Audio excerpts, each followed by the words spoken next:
people debate it, how much people discuss it. It certainly is one of the big storylines. Sal Paolantonio in Philadelphia for us, as always. Sal, how are both teams approaching the tush push today? Well, Michael, let me take you behind the scenes of what happened this week. So first, the Rams complained to the league and showed them the no call on the false starts. And then Ramon George, the new VP for officiating, sends out the training tape to all 32 clubs and says, listen, we've got to call this tight. Tells it clubs that, tells the officials that. Brad Rogers is the official today for this game against the Philadelphia Eagles and the Los Angeles Rams.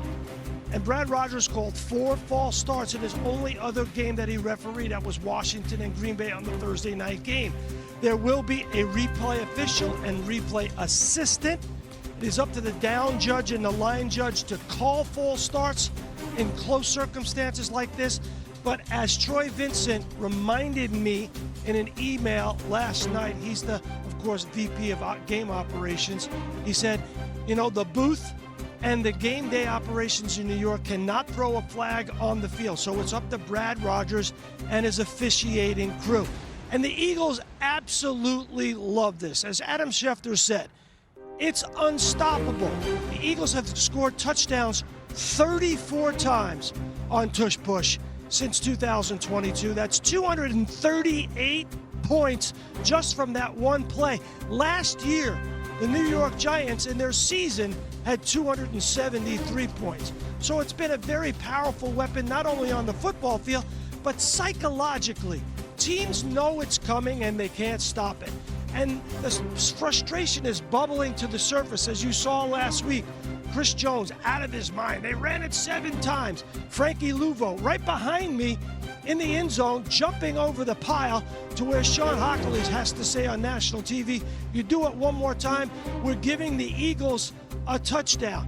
And the Eagles know that teams are spending time practicing to stop the play. That takes them away from other practice time, doing other things to stop the Eagles offensively and defensively. So they like the spot that they're in with this play, Michael. All right, Sal, we'll be with you all day long. Obviously, a lot of other storylines in that game as well, but this is the one everyone is talking about. Shefty, fill in any blanks that there may be here. Well, there's a lot of conversation about how this play is going to go away. We even heard Jason Kelce say this will be the last year that he expects to be gone. But in speaking to people around the league this week, they insist that there are no assurances that this is going to have a vote done in the offseason. They need an author to champion a proposal. They don't have an author right now. Mark Murphy did it last year for the Green Bay Packers. And again, he's retired. So you're going to need a team to introduce that. None of that has happened. Could it happen?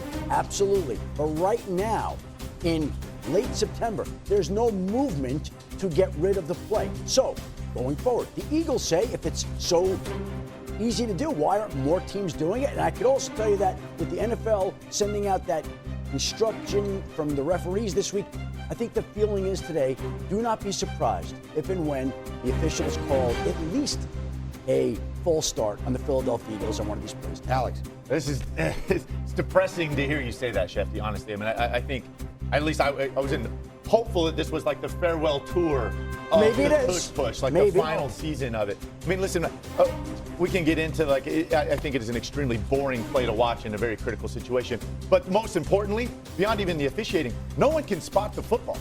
Nobody can even see the football. I mean, these stadiums now, we've got replays officials, we've got 500 cameras in there. You still can't find the football. And in a very critical situation, right, line judges are coming in just guessing if it's a touchdown. When is forward progress stopped? Nobody has any idea. I mean, just ask the Bills in the AFC Championship game with the game on the line.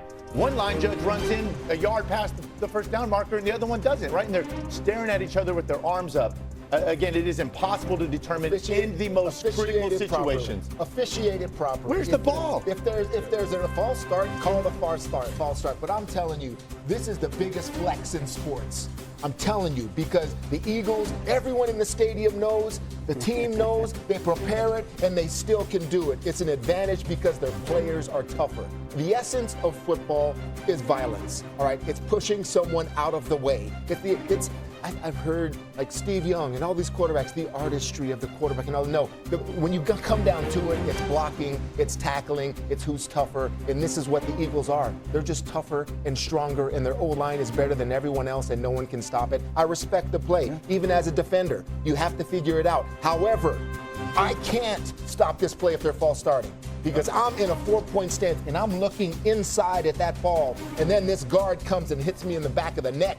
When I haven't seen him move, that's what has to stop. Brew, that's it in a nutshell. That's what's being taught. I think that's it. Look, nobody can stop Tom Brady for quarterback sneaking. I can assure you, for 100 years. Tom Brady had no athletics. Right. He couldn't squat 200 pounds. Doesn't matter.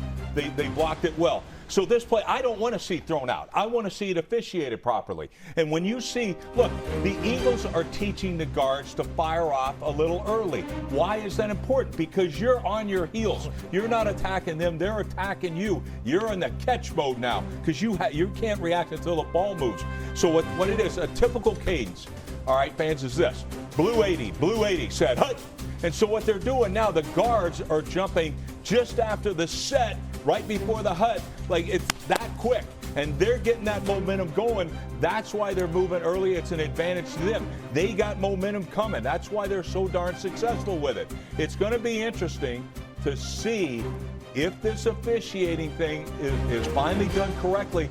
Will they still have the success? I think they're still going to have a lot of success. I don't think that for a minute. Why? Because of those physical traits that you explained. They are physical. They're well coached. That offensive line coach does a hell of a job. But make no mistake by it, fans.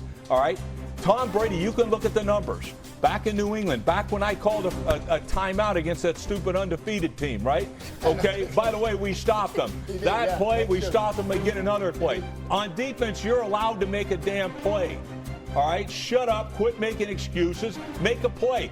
Bend those dang elbows, get a guy behind him, and roll your damn guys through there. Let's go. Yeah, I think today in this game, the microscopic lens will be on the officiating and the tush push. I think me going forward will they still keep the same officiating going down the road. Like you said, late in the game is when Philadelphia's tush push really hurt teams. I just want to see later in the season, are we still keeping the same rules as how we're going to officiate that play? Last thing here on this note. Listen, this was pushing the runner forever was illegal, right? So this isn't something that's been around in football for a long, long time. And to the Brady note, listen, Tom Brady was great at QB sneaking because he only did it in optimal looks.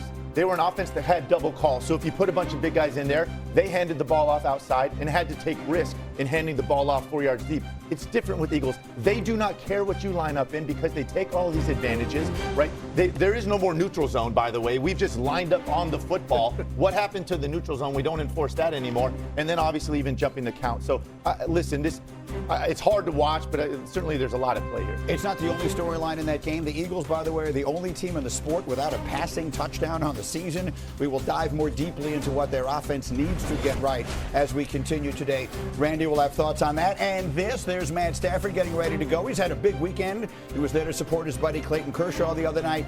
We talked to his star receiver, Devontae Adams, earlier. We'll see what the Rams have ready for Philadelphia. And Carson Wentz making history today. Find 18.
Bye.